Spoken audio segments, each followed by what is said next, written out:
I just bought my all-time dream car, the 2024 GT3RS. But there's one problem. Or two. Possibly three, possibly a lot of problems. The 992 GT3RS is the daddy of all Porsches. What have they done here? More aero than the GT3, more power than the GT3, and more carbon than the GT3. But if you want to buy one of these, you've got to be on a special list from Porsche. Perhaps we bought like a ridiculous amount of cars to even be sort of put on the list, really. So when these people who are on the list who could buy the GT3RS come to sell them as a used car, they could sell them for way higher than the list price. That's a lot of money for just 2 letters. But let's say the previous owner bought one brand new and on the way home had a small accident in it. That might be an opportunity to get one way under list price. The GT3RS is next. Here we go. There we go. You're winning. I'm winning. No. No way, no. Okay, it's cheap, it's cheap, it's cheap. Come on. It's cheap. Yes! I just bought myself a 992 GT3 RS, which had been not only crashed, but fully submerged underwater. Problem was, this car was crashed in Washington, in the US, and we're in the UK. So I had the car sent to Florida to my good friend Tavares's, and then we'd fly over and plan to rebuild it there.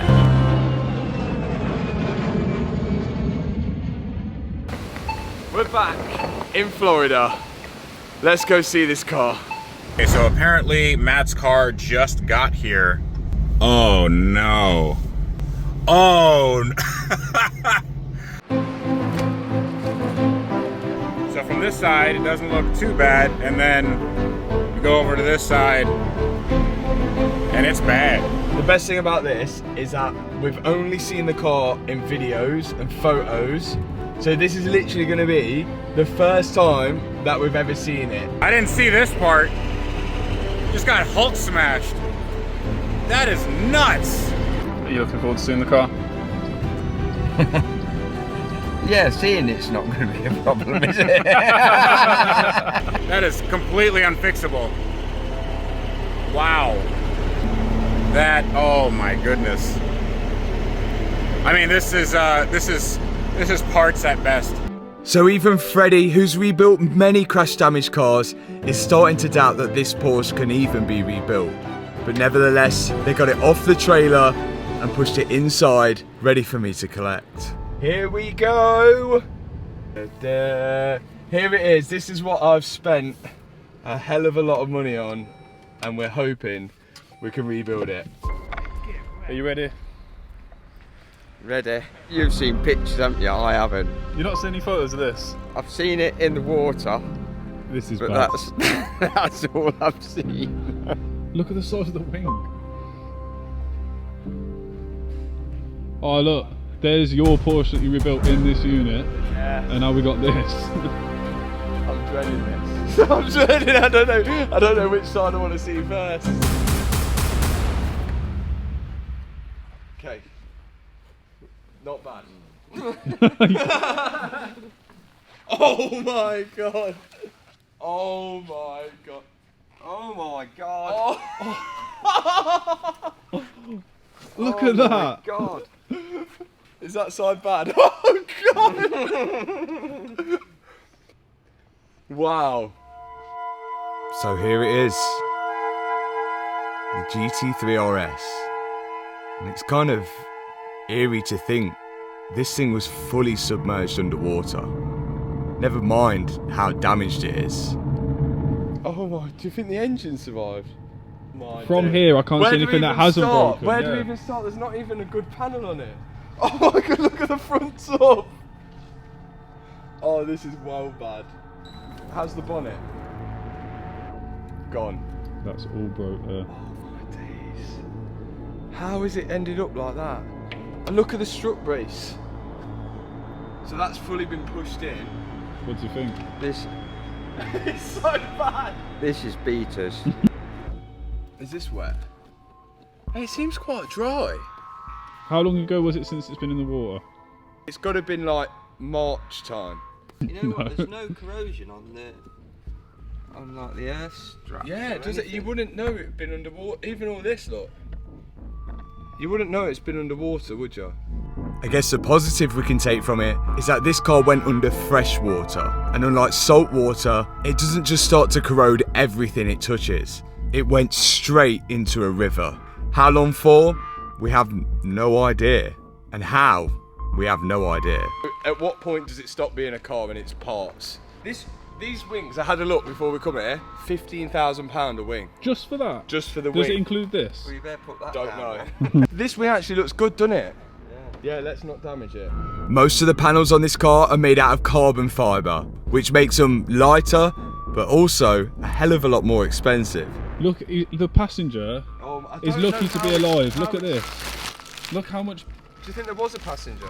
In the rain. It's still got all the stickers from new on the plates, on the foot pedals. That's because this car was pretty much brand new when it crashed into the river. You can see from the temporary tag on the back. Rumour has it was driving back from the dealership. The way you start, save the good bits. Shouldn't take too long.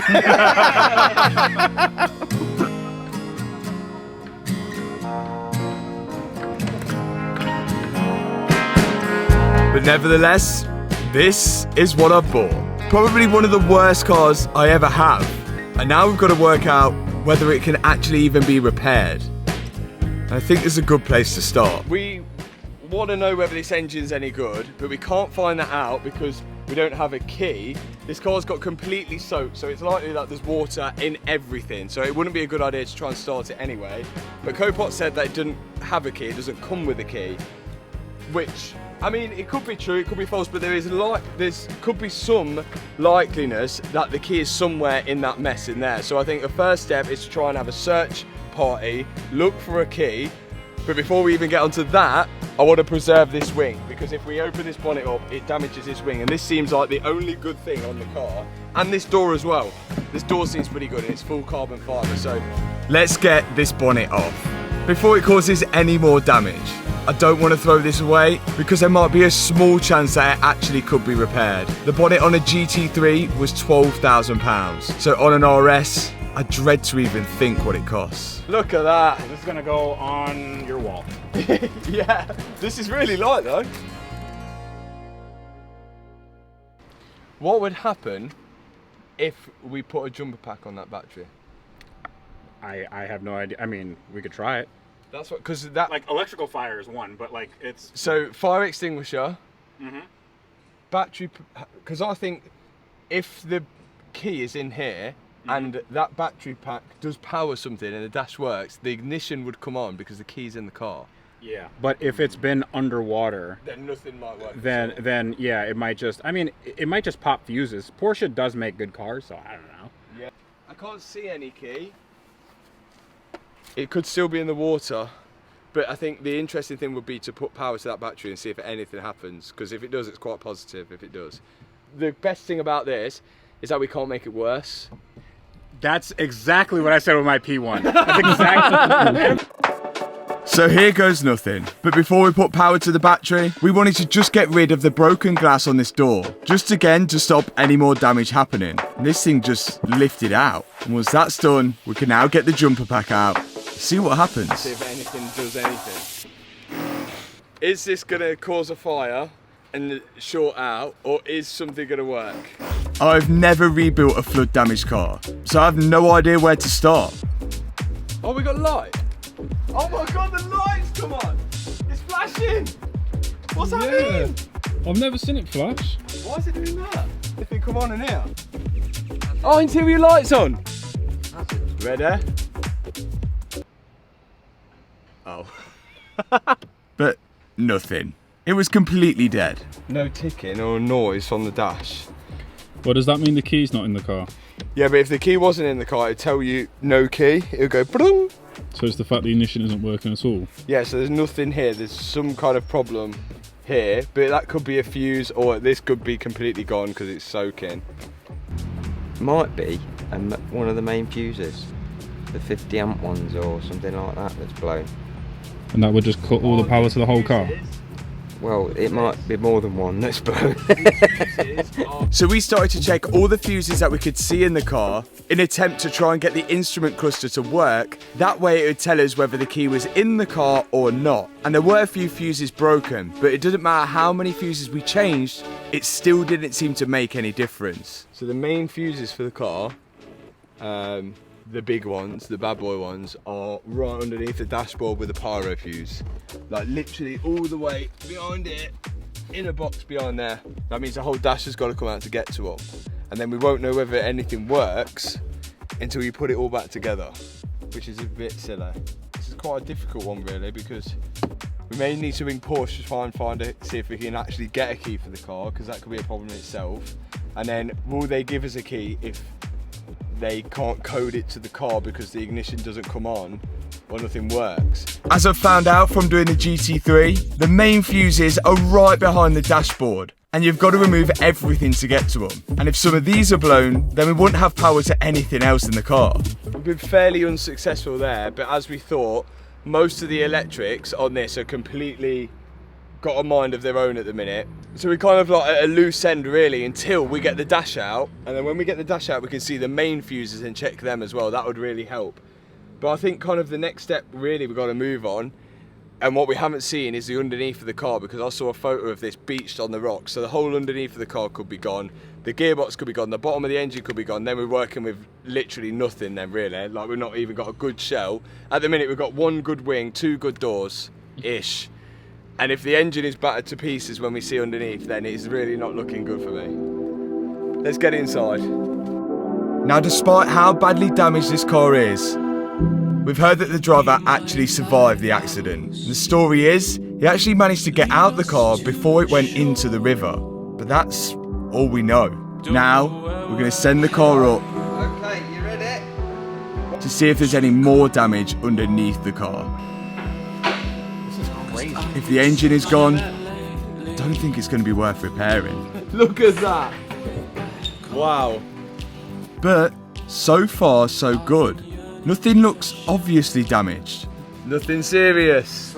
In fact, all of the under trays still look intact. Some of the aero underneath it does look slightly damaged, but it's not as bad as what I thought it was going to be. So there's some good news, I think. It's got carbon fibre drop links. Whoa. Yeah, boy.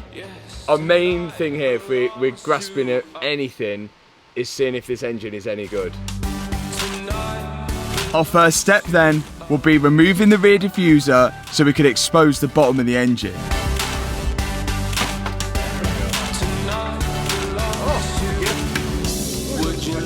And lucky for me, it actually looks okay. Next step is taking off the under trays, which are covering over the gearbox. This is the PDK automatic gearbox, and they're not cheap. Looking good. Let's get this brace off. So far, it's looking good under here. A true test would be when we unplug one of these and see how much water actually comes out of them. I'll be surprised if there's no water in it, but it can't be. That thing was fully submerged, the roof, everything. It's actually looking positive under here. Until we remove this strut brace. Oil. Now, why would oil be coming out unless it's overfilled with water and it's pushing oil out? Or it's got a crack in the sump. Oh. Come down, this split, that's a hole there, isn't it? Is that plastic? Yeah. Oh, it has. That's a hole. Oh, Susie. That means that is definitely going to be full of water. So it uses all the electrics to change gear, and electric and water don't really mix, so maybe that's not very good. Okay, we're working our way through this, and we've got a hole in the gearbox sump. So best case scenario, we drain the oil out of that, we fill it with new oil and everything works. We don't know whether that'll work or not, and there's only one way to find out about that. Right now, we're about to find out how much water is inside the engine. And best way of doing that is draining the sump, and oil is not supposed to mix with water. And there's only supposed to be oil in the bottom of this. Let's find out. You can see it already. Oh no! Oh! Where's the oil? Give it a second. Oh my! Oh, look at that coming out of there. Oh my god! that It's was- like cheese. It's like cheese. Do you know if we take the oil filter off, if Yeah. it's got water in the oil filter, would it have been running? You Or think not? it's just going to be water everywhere, wouldn't you? But that was my next step, removing the oil filter from the bottom of the engine. Some are good. And yet, it was full of water.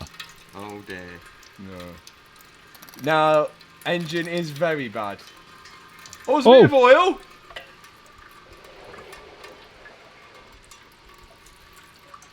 So we've now established that driving a car into water puts water inside the engine.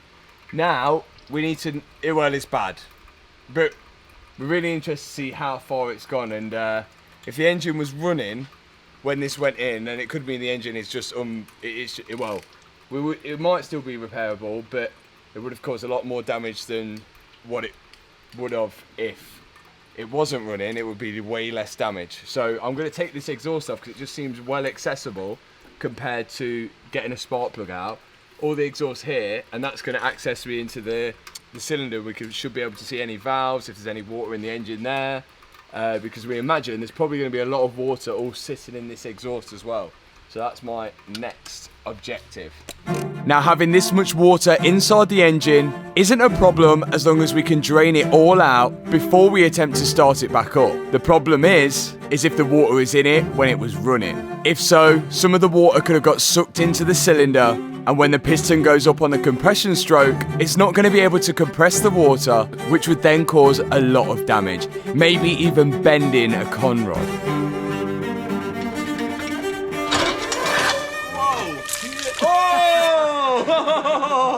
That was full of water. Oh, Can you see the exhaust valves up here, look? They don't look completely rusty, which is good.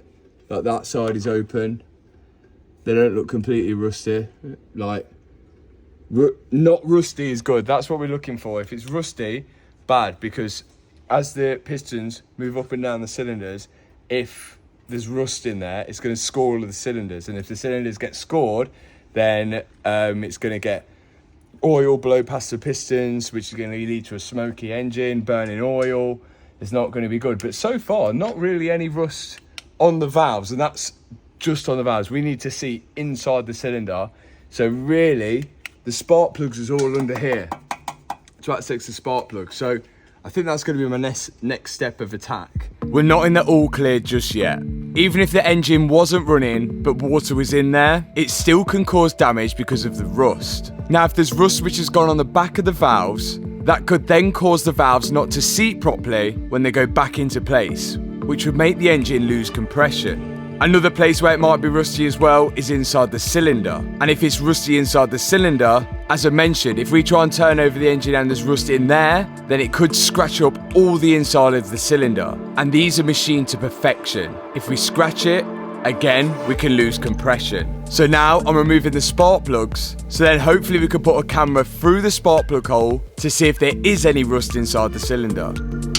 So when you put the VIN in of this car on Car Vertical, of course you can use it in UK and US, we can actually see that 1, this car was damaged, which we know of. 2, it's only done about 30 miles because it was brand new. But 3, this car has got a salvage title. Alongside that, we can also see a full timeline of the car, when the car was bought, when the car was crashed, when the car got registered crashed, and then when I bought it, which is actually really helpful. And sometimes when you buy a crash damaged car, it'll actually show you photos of the damage of that car when it was auctioned off at the car crash auction website, which is a really handy tool to have when you're going to buy a new car. You can find so much history about it. Now, my dad's got the coil packs out and it's not looking great. They seem to be pretty wet. Once the coil packs are removed, we can then start removing the spark plugs. I'm starting on my side first. Oh! Oh my god! Oh no.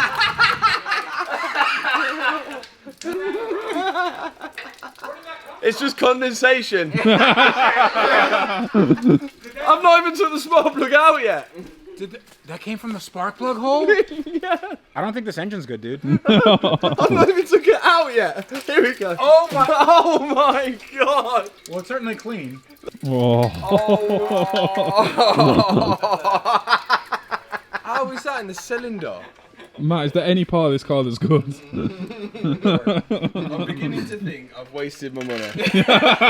Only now are you thinking that? Remember, you could check your car out or your friend's car with Car Vertical, and you can do that with the link in the description and using code MATT.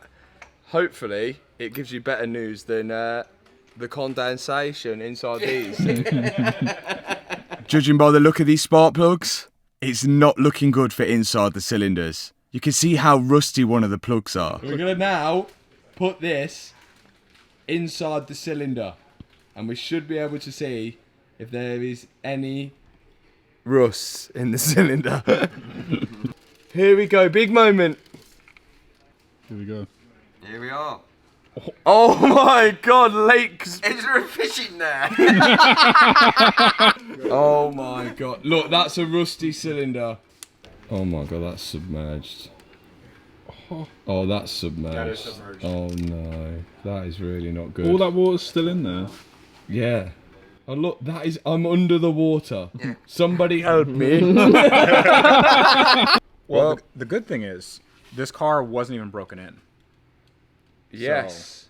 That's I think good. that broke it in. But we can't turn that over like that, over. No, we're gonna have to see if it's on the inside. If you put some ATF or Marvel Mystery Oil in there and then just let it sit, it'll loosen up some of that. I mean, this engine had no miles on it. No. Like, look, I can even read the number on the piston. Nuts. Look at that. I can even read the part number on the piston.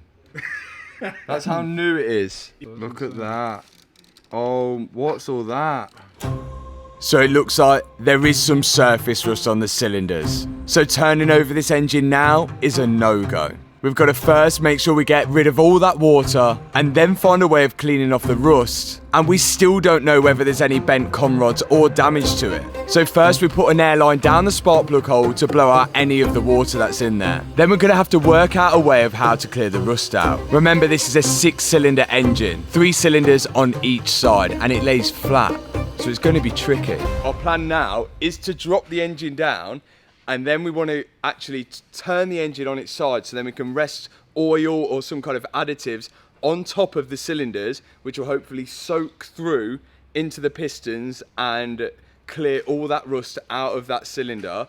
And then also then turn the engine over the other way, do the same on the other side, and then we've somehow got to get to the back of all of the pistons so we can soak oil through the back as well. And then that way, we hopefully will be able to turn the engine over with all that rust gone without damaging the cylinder. If it is damaged after that, then we're gonna have to take it apart anyway, but we're hoping not. That's our only option. So let's take this engine out and we'll go from there.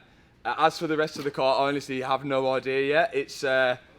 We're trying not to think about that. We're trying to save one of the most expensive parts of it, which is the engine. Let's get it out. We've never done this before, and I think we should just start up here. Let's go. This is ambitious, but we're not giving up yet.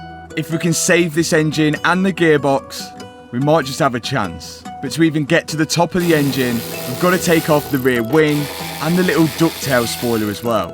And even then it's a struggle to get to. If you are new to the channel and you're enjoying our ambition, now's a great time to subscribe. Yeah, look at that. That's all for the rear wing system. It runs up in the arms. Oh and my into the days, actuators. that is crazy.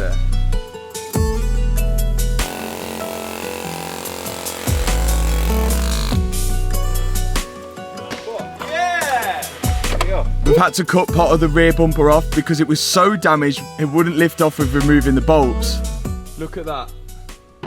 That is from compression going that way, and it's kinked the whole chassis. How are you going to fix that? That is just bad, isn't it? I literally could have bought nothing at this point. With the back now being exposed, there was one thing on my mind which got me slightly worried, and that was the engine's ECU. I remember from last time, it's stored just above the engine. And if this thing's got wet, it's not going to be good news. So my first step is to try and remove it, then we can inspect it. Yes! Oh. Oh no. So this is the ECU, the engine control unit. And normally these are sealed, and they don't seal quite well, so like if you do get any water on the car, it's normally okay, but they don't really plan on them being fully submerged, and this feels a bit wet. Okay, so we're going to undo this little casing. You think it's going to be wet inside? I think some water's going to go into it.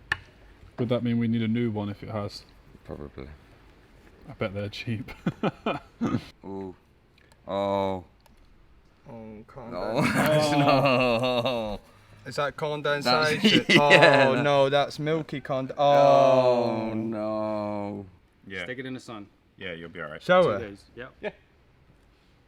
So you know what? I've seen someone clean a toaster in a sink on TikTok and it still works, so. It looks like the ECU has got a little wet, but it doesn't look drastic. And it might be savable.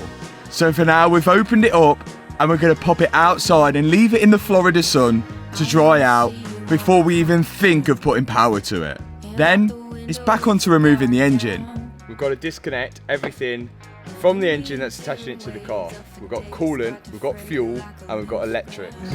First off is the 2 coolant pipes attached to the engine.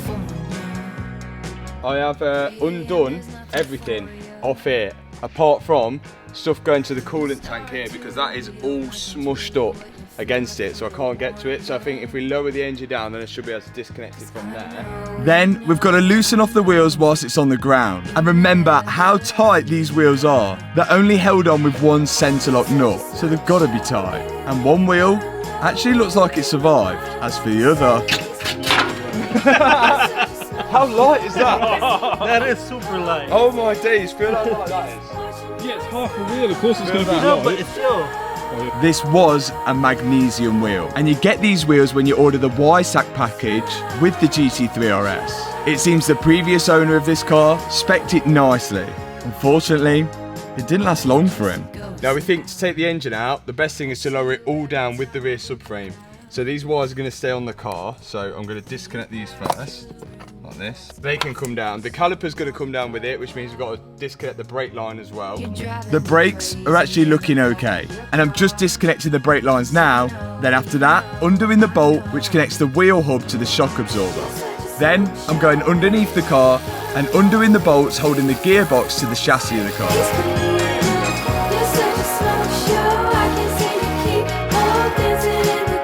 After that, I've got to disconnect the gear cable which goes from the gear stick to the gearbox. And some electrical wiring which goes to the gearbox as well has got to be disconnected. And now we can concentrate on lowering the engine down, which means loosening off the bolts which connect the engine mount to the subframe and the nuts here which connect the subframe to the chassis of the car. We don't want to unscrew them fully yet because the engine would just drop on the floor. Then I can put a pallet underneath the car for the engine to sit on, lower the car down, and once the car's down on the floor, we can start fully removing those nuts to lower the subframe down onto the pallet. These GT3RSs are built for the racetrack, so removing the engine actually isn't too difficult. I imagine so it's easy to service or do any repairs to if it does get damage on the track. Yay! Okay. Oh, and we have big damage here to the inlet manifold. Oh yeah. There's a hole in it, which means there could be plastic in there as well. Oh great. We're still trying to look on the positives here. We've still got a bit of a damaged engine, but we're hoping it's not damaged enough for it to break. So, staying on the main goal is trying to survive and resuscitate this engine, which means the pistons need to go up and down freely in that cylinder. That's the main goal. To do that, we need to tip the engine on its side, because now you can see this engine is a bit different. It's called a flat six. So we want to try and turn this engine that way now to upwards. Then we could drop oil down in the cylinder and leave it to rest. But to do that, we need to separate this gearbox from the engine. Then we could turn it that way. So our first step is to get this gearbox away from the engine. We're hoping this is good as well. So the RS engine is out. This thing looks crazy. Never did I ever expect in my life I'd be working on one of these. Never mind taking the engine out of one. Remember, I've had absolutely zero training on this. And my dad's never worked on one of these either before. All of this is brand new to us. Right, here's our broken inlet manifold. As for the rest, how's it looking? Oh, yeah. Oh! Oh! It's full of water! Look what's in there, look, the valves, they're meant to be dry. Is that water? Why is it all orangey? Oh, look, it is water. It's rust. Oh. Look, all of that is rust in there. No. What's that for now? It's not looking good for the valves. They're covered in water. But now I'm moving over to the other side of the engine to remove that side of the inlet manifold, and we can see what the story is over there. But I imagine it's going to be similar. Oh, that's so rusty. And do you know, even in this one, down there, look at this one. This one. Oh. I've now taken off the exhaust from the engine just so we could access the front of it, and whilst I was doing that, my dad was working at getting the gearbox separated from the engine by undoing the bell housing bolts, then undoing the bolts which connect the drive shafts to the gearbox. After that, we can start pulling the gearbox away from the engine. And as expected, there seems like a bit of water in there. But we're hoping that by draining the gearbox and just refilling it with oil, we might be okay. Gearbox is off. Next thing I'm going to take off is this big plastic, which I figured out is where it stores all the oil for a car. It doesn't have all the oil in the bottom of sump like a regular car. It's got a dry sump, so all the oil is stored here, which gives it a better balance, stops it sloshing about and stuff. And it's plastic, so I'm going to take this off. Also, this is probably full of water as well, so last thing we want to do is when we refill the car with oil, when it hopefully runs, is we don't want any water in here. Right. Oh. Milky. Okay, now we can work on the engine. We now need to get this engine onto this. Introducing our unorthodox technique. We're jacking the engine up with help from Rex and Matt, and hopefully we can get it high enough to put some bolts for the engine stand into where usually the gearbox connects to it. So we've wedged open these butterfly flaps. So we're going to do a full 360 of the engine, and water's hopefully going to fall out this area. And then once we've done that, we're then going to do a 90-degree turn and leave some fluid in the spark plug holes. Water's coming out. It's coming out. It's coming out the cylinder. That is a crazy looking engine right there. Oh, look at it. Oh my days. Niagara Falls. Oh no. There you go. Right, whilst it's upside down, we've got to get to the underneath of the pistons as well. And the only way to do that is try and take this off. We don't actually know if that's going to work, but we're going to take this off and hopefully we can see the crankshaft, but it's hopeful, but we can see. What we're trying to get to here is the crankshaft, and on a flat 6, it's directly in the middle of the engine. If we can get to this, then we'll be able to see the underside of the pistons. So I'm hoping by just taking apart everything that's in the middle of this engine, we might actually be able to see it. Off comes an oil cooler, then a couple oil lines, then I can start unbolting this bottom casing. And finally, lift it out. We haven't really seen much here. We can just about see the crankshaft through there. But this here, which I think is part of the oil pump because there's a chain on it. If we take this off, this should help. This isn't timed, it's just on a chain, constant there. I'm now undoing the bolt, which holds the sprocket and the chain to the oil pump. And I'm hoping that we should be able to get this back on when we reassemble it. My dad's putting some zip ties through the sprocket in the chain to stop it from falling anywhere or moving on the sprocket. This bit here now is covering over the crank and all the bottom of the con rods and everything, which actually don't look rusty and dry. It's good. It stayed like moist. This thing here, we're not sure what it is. It seems like some kind of cradle, or you might call it a baffle. That's what we probably call it in the sports world, because you get a baffled sump and it's to stop oil starvation on the bottom of the crank, if we're trying to be specific and technical. and I'm going to remove it because I'm excited at removing this because we're going to be able to see so much more of the crank.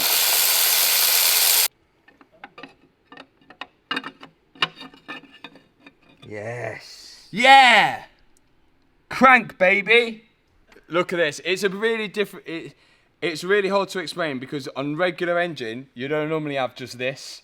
So it'd be like just upwards here. But this is like they've attached another engine to the bottom of the engine. That's why it's called a flat 6, because there's 6 cylinders here, 6 cylinders here, and it is flat, baby. There's not. There's 3 cylinders there. And Sorry, yeah, 3. There's 3, there's 3, and that makes 6. And it's also flat, which is why they call it flat. When you build these engine, this crankcase actually splits apart, which is crazy as well. But we're hoping we don't ever have to do that. We're hoping this is as far we ever have to strip this engine again. And the only way we can save that now is because, look, you can see here, these are the conrods and the pistons right up through down to the cylinders there. So we actually can see the back of the pistons there, which is good news. So we're hoping what we can do overnight is turn the engine this way. So we're going to go 90 degrees that way. Leave the bottom of those pistons soaking in oil, and then the top of the cylinders soaking in oil. Then the other night we'll flip it over and leave that soaking in oil and that soaking in oil. Then we should have got the top of the piston soaking in oil and the bottom of the piston soaking in oil. We should have seeped through down the cylinders, lifting off the rust, and then hopefully we can turn over the engine without damaging the cylinders. And the way we can find out whether it has damaged the cylinders or not is when we finally put it all back together, turn it over and compression test each cylinder. And if each cylinder is holding the same compression, that means it's good. And if it's not, that means that we've scratched one of the bores going up, which means that we're going to get leak. That's what it's called, isn't it? Leak, blow by or something, isn't it? Now, we've got where we needed to get to. And to be honest, it's looking okay. All the conrods look straight. So I don't think this engine was running when it went into the water. And nothing looks rusty under here. So it's time to rotate the engine upwards and get as much water out of it as possible. Then I'm using this thing called Marvel Mystery Oil, which should break down the rust and lubricate all the underside of the pistons, which sit inside the cylinders. I'm just using a syringe here to suck it out of the container and then push it down the cylinders. I've done the bottom side, and now I'm pouring it for a spark plug hole, along with some WD-40, which of course is water displacement, and all of this should help ease that rust off. Right, let's leave this overnight, and we'll come back and do the other side. And day 2. We've let this soak. Now we've got to suck it all out and spin it over and do the other side. But I think it's actually looking good.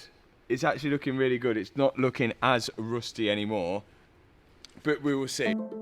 So before we turn it over, I'm pumping out all of the excess fluid that we pumped in the day before. And once we've got out as much as possible, me and my dad can then rotate the engine back the other way round.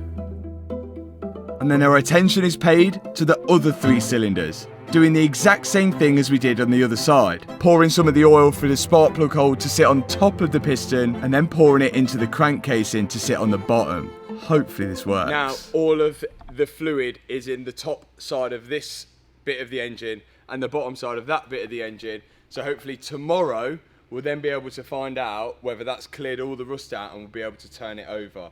So we can find out then whether we've got a half decent engine. But that doesn't solve that issue.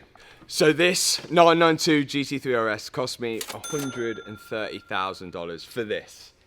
And we're struggling to find one good part of it at the minute, hoping that engine and the gearbox is going to be okay. So it kind of leaves us with a few options.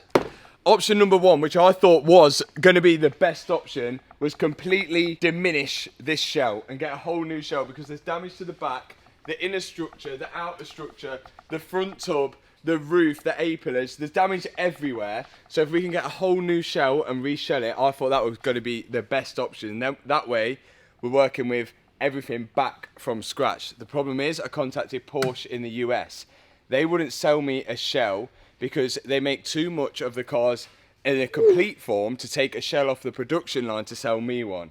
So then it left me with contacting Porsche in the UK, and it was a similar sort of story there. They wouldn't sell me a shell because they're only making 2025 shells, and this is a 2024 car, so they can't sell me a 2025 shell for a person that's got a 2024 car, because I'll be then essentially buying a newer car.